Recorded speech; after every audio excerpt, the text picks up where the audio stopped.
Olá, começa agora mais uma edição do Jornal da Câmara. Nesta semana, Porto Alegre vai sediar a 16ª edição do Fórum Internacional do Software Livre.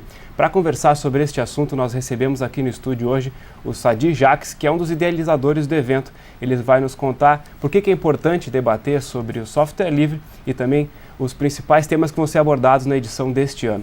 Sadi, obrigado pela tua presença no Jornal da Câmara de hoje.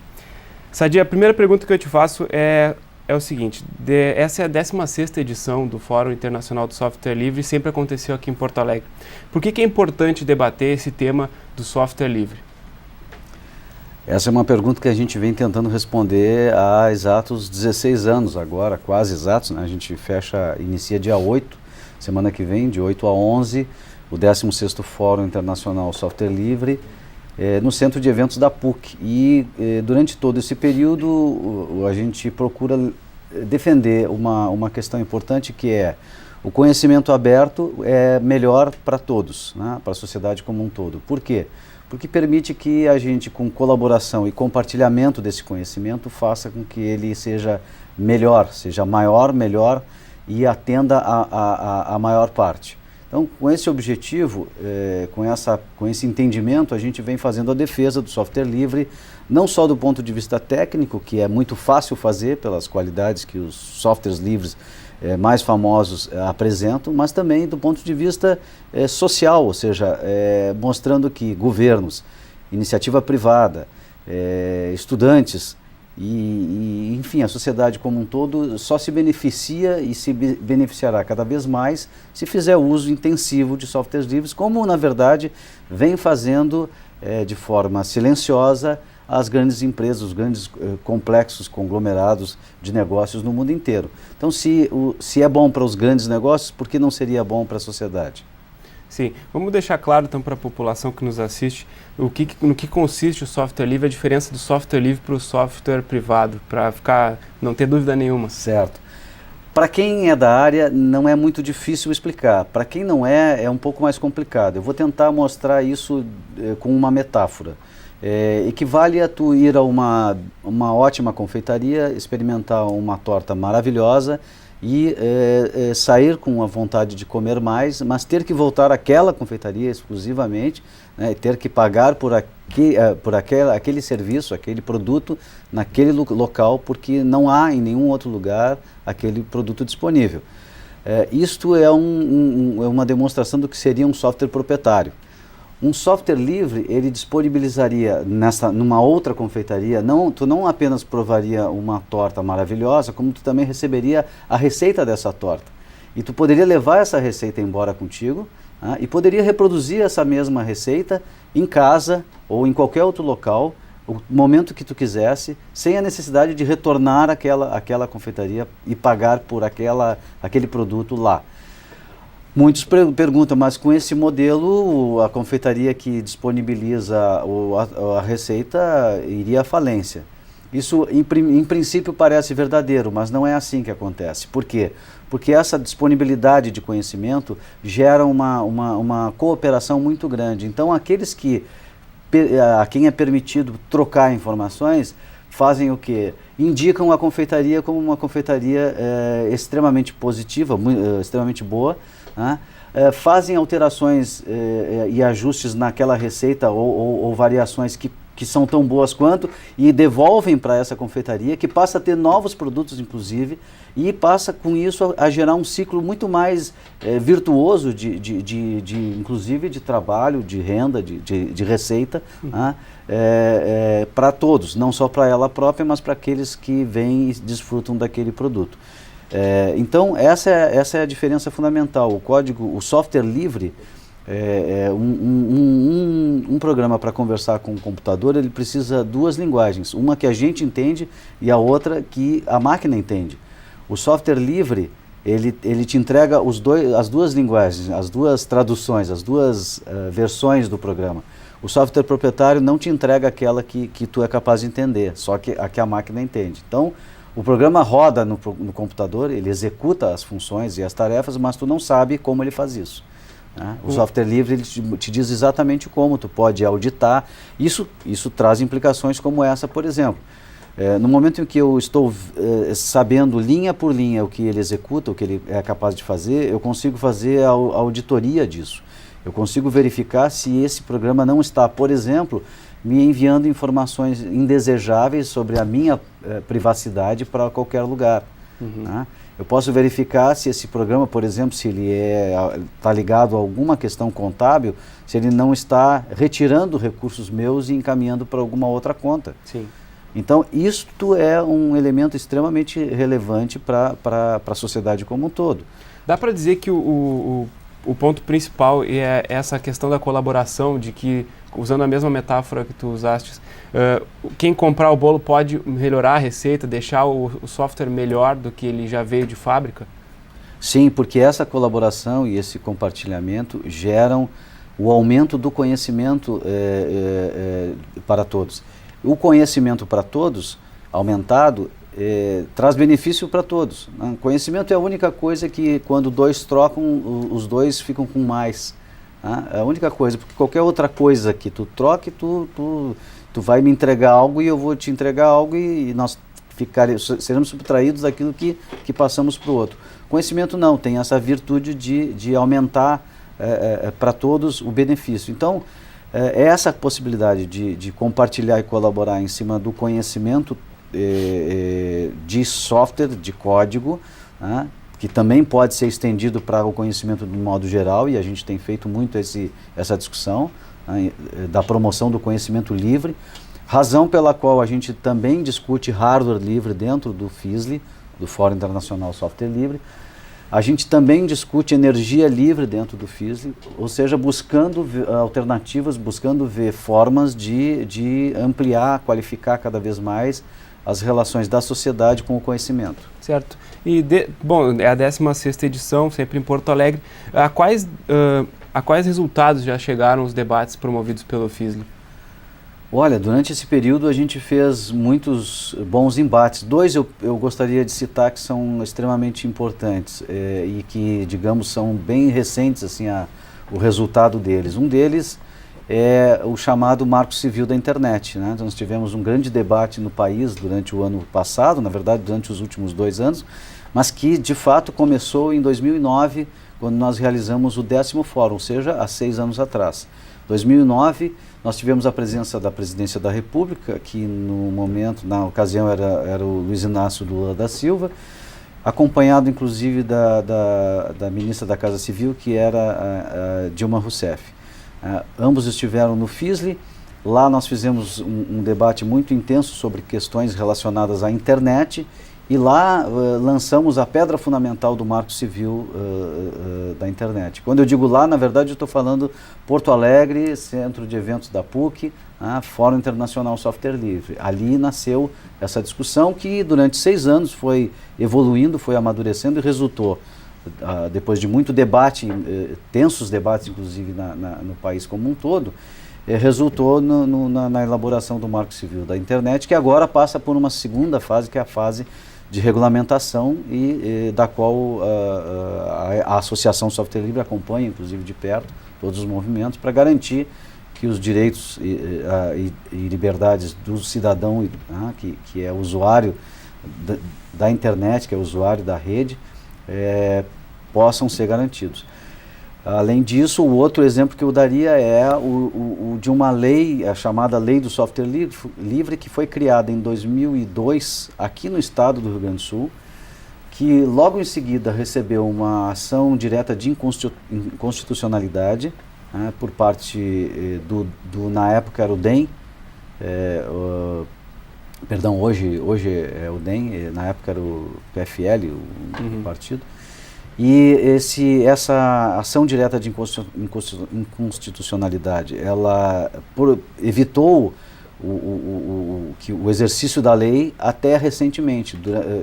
Isso foi ao Supremo Tribunal Federal, e este ano, em abril, o Supremo decretou que era inadequada essa ação de inconstitucionalidade e referendou a lei. Então a lei passou a ter pleno valor. E passou a vigorar de novo, recomendando o uso preferencial de softwares livres para todas as instituições do governo, do executivo, né, autarquias, direta e indireta, enfim, a menos que haja uma justificativa muito boa para não se usar soluções livres. Certo. E para esse ano, quais são os principais debates que o Fórum propõe? A gente continua com os debates sobre a questão do marco civil, como eu falei, ainda não está regulamentado. A gente também tem a questão da liberdade nas redes, de modo mais geral, como uma preocupação. Já começamos a falar, e esse talvez não, provavelmente seja o nosso grande assunto o ano que vem, de internet das coisas, mas estruturamos o evento em cima das suas principais discussões, debates, além de um grande leque, uma grade vasta de informações e conhecimentos e sobre os principais eixos, né, bancos de dados, linguagens, aplicações, sistemas georreferenciados, sistemas integrados de gestão, enfim. Além disso, temos áreas que são já de desenvolvimento muito grande dentro do evento, que são as áreas de educação, né, as áreas de robótica. Nós temos hoje também uma área bastante grande, um hackerspace de mais de 100 metros de área, onde é possível dialogar com grupos de hackerspaces do país inteiro e de alguns de fora. Então, tem assunto e tem pauta para todo mundo que trabalha na área de tecnologia da informação e comunicação. Sim, e tem palestrantes de diversos países, né? Temos palestrantes habitualmente de diversos países. Eu não vou citar um ou outro em particular para não gerar aqui ciúmes, porque são todos muito bons. Mas eu recomendo muito uma visita ao site do fórum, né, que é fisli.org.br. Fisli.org.br permite que vocês vejam todo o conteúdo, toda a programação, todos os detalhes para inscrição ainda, como é que pode ser feito, né? Enfim, tudo que nós teremos durante 4 dias à disposição, as áreas de visitação pública também, a nossa área de exposições é aberta, basta fazer um cadastramento na entrada e é possível visitar essas áreas, sem acesso específico às palestras. Quem desejar o acesso às palestras faz a inscrição e tem acesso completo a todo o evento.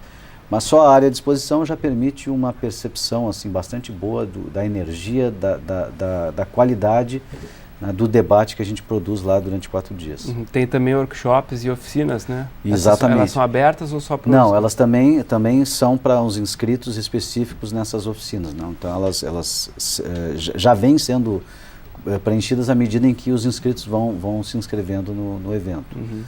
Então é difícil disputar uma vaga. Provavelmente nessa reta final a gente já tenha a maioria delas preenchidas, mas vale a pena consultar, verificar a possibilidade. Certo, uma última pergunta, seu Sadi, a respeito da capacitação profissional de quem quer ingressar nessa área.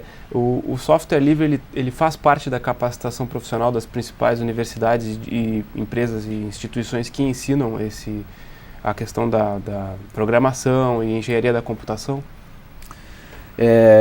De certa forma sim e de certa forma não. Eu explico. A formação teórica das áreas e dos cursos de ciência da computação, análise de sistemas e correlatos, serve para qualquer uso de tecnologia, seja ela livre ou proprietária.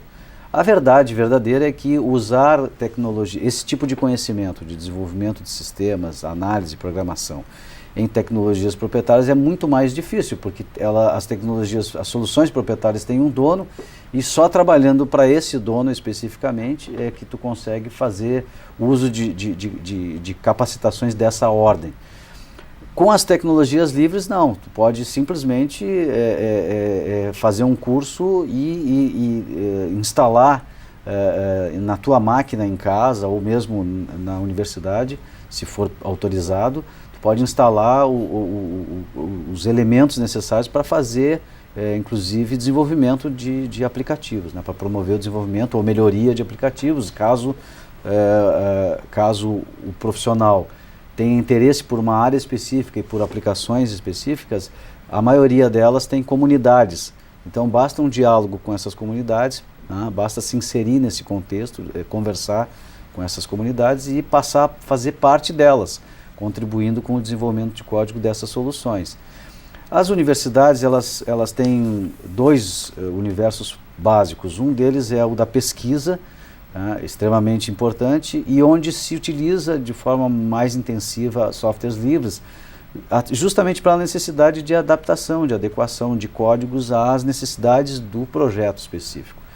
Já as áreas de graduação, via de regra, elas são muito assediadas pelas empresas de soluções proprietárias que buscam, de certa maneira, evangelizar o profissional do futuro, seja ele de qualquer área, oferecendo para a universidade as suas soluções. Então, não é por acaso que a maioria das universidades oferece plataformas proprietárias para o uso, digamos, massivo dos alunos. Agora, de qualquer maneira, qualquer aluno pode perfeitamente hackear esse sistema, pode em paralelo ao uso de soluções proprietárias oferecidas pela universidade, né, através desse apoio que é dado pelas empresas proprietárias, ele pode também instalar um sistema operacional e uma infinidade de aplicativos livres na sua máquina, mesmo de forma compartilhada, né, e passar a conhecer, passar a fazer uso, até o dia que ele se sinta seguro, inclusive, substituir as soluções proprietárias por soluções livres. O que também não é um imperativo. O que a gente faz o tempo todo é defender que os benefícios do software livre e do código aberto são infinitas vezes maiores do que o uso de soluções proprietárias. Eu tenho dito que em 20, 30 anos nós encontraremos muito pouco código proprietário no mundo, porque é mais inteligente tu compartilhar, colaborar e fazer com que a tua solução receba contribuições do mundo inteiro, que está conectado 24 horas por dia, do que tu ter um código proprietário, um punhado de 100, 200, 1000 que sejam analistas e desenvolvedores trabalhando em cima dele, que nunca farão um resultado, nunca produzirão um resultado tão bom quanto um coletivo aberto, como é o que acontece com as soluções livres de modo geral. Certo, Sr. Sadi, muito obrigado pela sua participação no jornal de hoje e sucesso aí para a edição do FISLI aqui em Porto Alegre. Agradeço a atenção e o espaço e convidando mais uma vez ao telespectador e telespectadora para que dê uma passada no FISLI ou faça sua inscrição ainda pelo site fisli.org.br. Bom dia. Muito obrigado. O Jornal da Câmara segue, agora chegou a hora de conferir o que vai ser pauta nas reuniões dessa semana na Câmara Municipal. Vamos conferir a agenda das comissões permanentes. A Comissão de Transportes e Habitação tem 2 reuniões programadas para esta terça-feira. A primeira delas a partir das 9h30 da manhã no plenário Ana Terra, para tratar sobre o edital do programa Minha Casa Minha Vida aqui em Porto Alegre. A segunda pauta ocorre à noite, a partir das 7 horas, dando sequência à série de reuniões sobre o projeto de lei do Executivo que trata da delimitação dos bairros na capital gaúcha. O encontro vai ocorrer no bairro Farrapos, na zona norte de Porto Alegre. Nós queremos que a comunidade tenha a noção da importância desse projeto. É um projeto que vai proporcionar, conforme os seus limites, conforme o seu perfil, vai possibilitar que seja avaliado e projetado algumas ações para aquele bairro. Ônibus, posto de saúde. A Comissão de Saúde e Meio Ambiente vai avaliar como estão o tratamento e a prevenção aos casos de obesidade aqui na capital gaúcha. O encontro está marcado para as 10 da manhã na sala 301, aqui do Legislativo Municipal. Nós já tivemos aqui na casa a oportunidade de legislar sobre essa matéria, uma lei que pegou, que foi a lei do desconto para operado bariátrico em bares e restaurantes similares, e agora nós vamos voltar a discutir esse tema, mas principalmente com enfoque daquelas pessoas que aguardam a cirurgia de redução do estômago, principalmente pelo SUS, e não têm conseguido ter acesso a esse tipo de cirurgia. A Comissão de Constituição e Justiça vai tratar sobre 2 projetos relacionados à denominação de equipamentos e espaços públicos aqui da capital gaúcha. A proposta da vereadora Mônica Leal, do Partido Progressista, proíbe nomes que foram condenados por subversão na época da ditadura. Já o projeto do vereador engenheiro Comaceto propõe a troca dos nomes que foram listados na Comissão Nacional da Verdade. O encontro está marcado para as 10 da manhã na sala 303, aqui do Legislativo Municipal. 2 projetos contraditórios na sua proposição, e a CCJ ela se propõe amanhã a estar analisando justamente aquilo que é a sua referência, que é a execuibilidade do projeto, se ele é constitucional ou não. Então, nesse sentido, amanhã nós estaremos trazendo esse debate. A Comissão de Direitos Humanos vai apresentar nesta terça-feira o relatório anual da discriminação no futebol.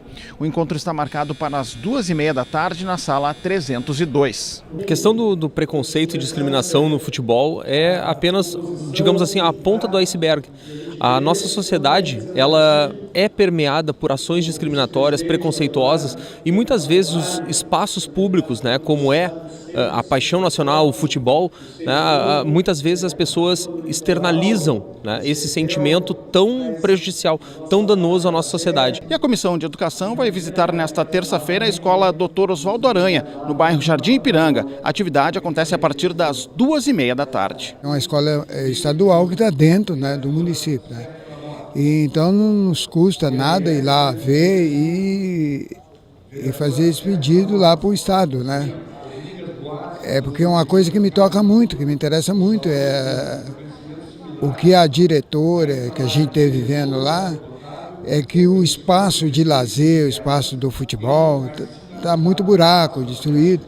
O espaço da Tribuna Popular em sessão plenária foi ocupado nesta semana pelo Sindicato dos Lojistas do Comércio de Porto Alegre. A entidade aproveitou a oportunidade para anunciar o início da 3ª edição da Feira Brasileira do Varejo. O presidente do Sindilojas de Porto Alegre veio à Câmara Municipal representar a entidade. Paulo Cruzzi convidou os vereadores a prestigiarem a 3ª Feira Brasileira do Varejo. O evento começa na quarta-feira e vai até o dia 10 de julho, no Centro de Eventos do Barra Shopping, em Porto Alegre. Já a 3ª edição, a primeira e a segunda foram um sucesso, e cada vez mais o apoio dos lojistas é grande em relação ao Brasil. O pessoal está vindo, o pessoal do interior está vindo, e nós crescemos muito, esse ano mais de 30%. Nós temos 66 expositores, tem 7 palestras master com palestrantes nacionais de renome, e o que é um evento para qualificar o lojista, né? O lojista de Porto Alegre, do Rio Grande do Sul e do Brasil vem, além de fomentar a economia do Estado. Também em sessão plenária, os parlamentares da capital lembraram o aniversário do Sindicato Intermunicipal do Comércio de Gêneros Alimentícios. E em 2015, o Sindigêneros completa 70 anos. A homenagem foi proposta pelo presidente da Câmara Municipal, vereador Mauro Pinheiro. O parlamentar falou sobre a importância do trabalho exercido pelo Sindigêneros. A entidade existe desde 1945 e representa todos os municípios do estado. O Sindigêneros faz a mediação entre empresários e trabalhadores de empresas do ramo varejista alimentício. Um sindicato importante, muito atuante e que tem como seu lema a defesa principalmente do pequeno e do médio comerciante, empresário, varejista. Então nós, como somos oriundos dessa categoria, como associados dos Sindigêneros, não poderia me furtar de fazer essa homenagem a um sindicato tão atuante que tem trabalhado muito pelo nosso comércio, que garante um bom alimento na mesa do nosso trabalhador. O Sindigêneros foi representado pelo presidente João Miceli Vieira. Ele agradeceu a homenagem da mesa diretora e lembrou da importância do sindicato para o fomento da produção e do comércio gaúchos. O Sindigêneros comemora 70 anos no dia 20 de julho. Os membros da diretoria, representados dos Sindigêneros de todo o estado do Rio Grande do Sul, é um momento assim sui generis, porque é uma homenagem ímpar para esses 70 anos de atuação tranquila, né, resolvendo os problemas do capital e do trabalho. E isso é uma grandiosidade que a gente vai levar para a história eterna do sindicato. O Jornal da Câmara de hoje fica por aqui. Obrigado pela sua companhia. A gente se encontra na próxima edição. Até lá!